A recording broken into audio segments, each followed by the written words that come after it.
বন্ধুরা ফাইনালি নাস্তা একদম রেডি। কে কোথা থেকে বসে আমার ভিডিওটি দেখছেন, কাছে দূরে দেশ ও দেশের বাইরে থেকে যারা আমার ভিডিও সবসময় দেখেন এবং সুন্দর সুন্দর কমেন্ট করেন, তাদের জন্য রইল মন থেকে অনেক অনেক ভালোবাসা এবং দোয়া আশীর্বাদ। সবাই এভাবে আমার সঙ্গে থাকুন আর আমাকে এগিয়ে নিয়ে যেতে সাহায্য করুন। আপনাদের মাঝে আমি আসি পাপড়ি কিচেন অ্যান্ড ব্লগ থেকে, সব সময়ের জন্য আসি আর থাকবো। আপনারা একটা ভিডিও দেখে কমেন্ট রেখে যাবেন, আমি দ্রুত চলে যাব আপনাদের পরিবারে। আর আমি কিন্তু সবার পরিবারে আগে যাই, তারপরে আমার পরিবারের সবাই আসে, কারণ আমি সবার ভিডিও দেখে কমেন্ট রেখে আসি, কমেন্ট ধরে ধরে আমার পরিবারের সবাই আসে। কিন্তু আমার ভিডিও কেউ একটু আগে এসে দেখে না, এটার জন্য খুব কষ্ট লাগে। অনেক সময় আমি তো অসুস্থও থাকতে পারি বা আপনাদের পরিবারে যেতেও সময় লাগতে পারে। সেক্ষেত্রে আপনারাও মাঝে মাঝে একটু আমার পরিবারে আগে আগে আসবেন, আমি চলে যাব আপনাদের পরিবারে। বন্ধুরা, কেমন লাগলো বিকেলের নাস্তা? তুলতুলে মজাদার নাস্তা, একদম দেখতে যেরকম লোভনীয়, খেতে কিন্তু অপূর্ব ছিল। মা ছেলে খেয়ে রিভিউ দিয়ে দিয়েছি। নমস্কার বন্ধুরা, সবাই কেমন আছেন? আমি পাপড়ি চলে আসলাম আপনাদের মাঝে কিচেন অ্যান্ড ব্লগ থেকে। আজকে বানাবো কাঁঠালের তেল ছাড়া নাস্তা। এখানে নিয়েছি শুকনা একদম চালের গুঁড়া, আর এটা কিন্তু বন্ধুরা পোলাও চালের গুঁড়া। আর এই পোলাও চালের গুঁড়াটা আমি অনেক দিন আগে গুঁড়া করে রেখে দিয়েছি। আর এখানে আমি ব্লেন্ডার করে নিয়েছি কাঁঠাল, আর এটা কিন্তু অফ ক্যামেরায় ব্লেন্ড করে নিয়েছি। আর এই কাঁঠালটা এই সিজনালি কাঁঠাল আমার বাবার বাড়ি থেকে পাঠিয়েছিল সেটা। তো কাঁঠালটা আমি প্রথমে এই শুকনা চালের ভিতরে দিয়ে একটু মেখে নিচ্ছি। তারপরে এখানে দেব একটু সুজি, আর এটা কিন্তু একদম মাখিয়ে একটুও রাখবো না, সাথে সাথে বানিয়ে নেব তেল ছাড়া এই নাস্তাটা। তবে প্রথমে একটু গুঁড়ার সাথে আমি মেখে নিচ্ছি। এই যে দেখুন, একদম মিহি চালের গুঁড়াটা। আর এখানে আমি যে সুজিটা নেব, অল্প সুজি, মানে হাফ বাটির একটু কম এই বাটির। আর নিয়েছি কাঁঠাল, যেহেতু অনেকটা মিষ্টি, তাই এখানে দেব সামান্য একটু চিনি। আপনারা চাইলে বেশিও দিতে পারেন, তবে আমি একটু শুকনো মেখে নিচ্ছি। এখানে অল্প একটু জল দিয়ে দিয়েছি। আপনারা চাইলে এখানে দুধও ব্যবহার করতে পারেন। আজকে আমি দুধ ছাড়াই বানাবো। আজকে আমার বাসায় গরুর দুধটা নাই, শেষ হয়ে গেছে। এখানে দিলে গুঁড়া দুধটা দিতে পারতাম, কিন্তু গুঁড়া দুধটা আজকে দিচ্ছি না, তাহলে কিন্তু ভীষণ ভালো একটা টেস্ট আসে। এখন আমি ভালো করে মেখে নিচ্ছি। মেখে তারপরে চিনিটা দিয়ে দেব। এখানে নিচ্ছি একটু সোডা, এটা কিন্তু খাওয়ার সোডা। হাত দিয়ে ভালো করে একটু মিলিয়ে নিলাম। এরপরে এখানে একটু জল দিয়ে দিচ্ছি। হাতের উপরে একটু জল দিয়ে এই যে মিক্স করে দিলাম। এখন আমি আবার একটু মেখে নিচ্ছি। আর বন্ধুরা, এটা কিন্তু একদম মেখে রাখা লাগে না, সাথে সাথেই বানিয়ে নেওয়া যায়। আমি একদম চা বসিয়ে দিয়ে তারপরে কিন্তু এই নাস্তাটা বানিয়ে নিই। আর চায়ের সাথে যেহেতু আমরা বিকালে খাই। আর এই যে বন্ধুরা, কাঁঠালের গন্ধ পেয়েছে, তাই কিন্তু কই থেকে যেন দুটো মাছই এসে পড়েছে। এখানে এই যে 2 চামচ চিনি দিয়েছি, একদম 4 চামচের 2 চামচ চিনি। এখানে দিয়ে দিচ্ছি স্বাদ অনুযায়ী লবণ। অবশ্যই আপনারা মিষ্টি জাতীয় খাবারে লবণটা দিলে পরে মিষ্টি জাতীয় খাবারের স্বাদটা ভালো থাকে। সামান্য চিনি দিয়েছি, বাসায় বেশি চিনি দিলে কেউ খেতে চায় না।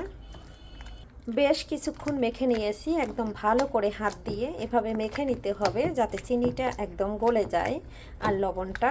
তার জন্য এভাবে ভালো করে কিন্তু আমি অফ ক্যামেরায় 2 মিনিটের মতো মেখে নিয়েছি। আরও আপনাদের মাঝে 2 মিনিট মাখা দেখাচ্ছি।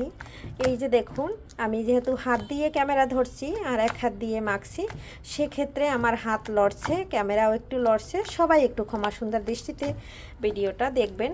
একদম ভালো করে মাখা হয়ে গেছে। এই যে দেখুন, অনেক সময় মাখার পরে এখানে আরও একটু জল দিয়ে দিয়েছি, আরও একটু জলটা দিয়ে দিয়েছি। বন্ধুরা, এই দেখুন ব্যাটারের ফিটনেসটা আর কেমন হয়েছে আমি আপনাদের একটা আঙ্গুল দিয়ে দেখিয়ে দিচ্ছি। এই যে দেখুন, এভাবেই কিন্তু এই তেল ছাড়া নাস্তাটার ব্যাটারটা তৈরি করতে হবে। এখন আমার ভেজে নেওয়ার পালা।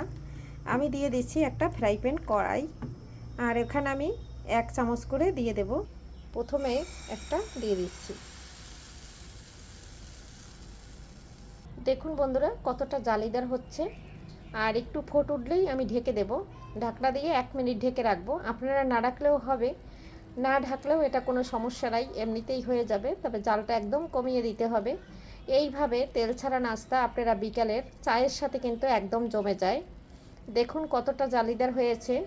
যেহেতু আমি বেটারটা একদম সঙ্গে সঙ্গে ভাজছি দিয়া, এর জন্য আমি 1 মিনিটের জন্য ঢাকনা দিয়ে ঢেকে দিই। 1 মিনিট পরে চলে আসলাম। এই যে দেখুন কতটা জালিদার হয়েছে, একটু দেখুন বন্ধুরা। বন্ধুরা এই যে দেখুন একটা কিন্তু তুলে নিয়েছি, আপনারা চাইলে এই পাশটাও একটু ভেজে নিতে পারেন, কিন্তু আমি যেহেতু ঢাকনা দিয়ে ঢেকে দিয়েছি ভাজার কোনো প্রয়োজন নেই। বন্ধুরা ওটা তুলে নিয়ে আরও একটা দিয়ে দিচ্ছি, আপনাদের 2-3টা দেখিয়ে আমি অফ ক্যামেরায় সব ভেজে নিচ্ছি। এই যে দেখুন একটা জালির মধ্যে রেখেছি, আর কতটা সুন্দর লাগছে। অবশ্যই জালির মধ্যে রাখবেন, তাহলে কিন্তু নিচটা ভিজে যাবে না। অপর সাইডটাও একটু দেখিয়ে দিচ্ছি, দুইও সাইড দেখুন কি সুন্দর জালিদার হয়েছে, এপাশ ওপাশ একদম। এটাও কিন্তু জালিদার হওয়া শুরু করছে।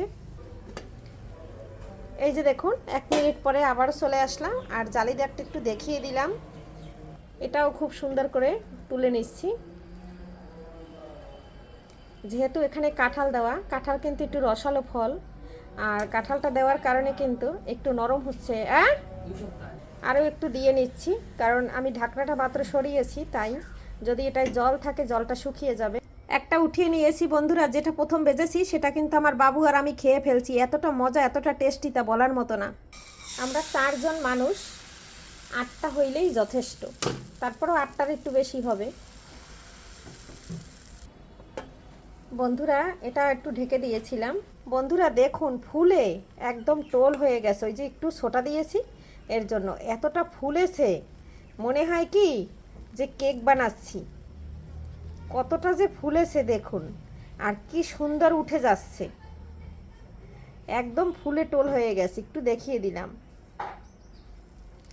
আর একটু দিয়ে নেব, আরও 1 মিনিটের মতো এভাবে, 1 মিনিট না 10 সেকেন্ডের মতো চুলায় থাকবে। এইভাবে সবগুলো ভেজে নিচ্ছি বন্ধুরা, সঙ্গে থাকুন, সাথে থাকুন। বন্ধুরা এই যে দেখুন এটা কিন্তু একদম লাস্ট উঠে নিলাম, তুলে নিলাম, কেমন লাগলো।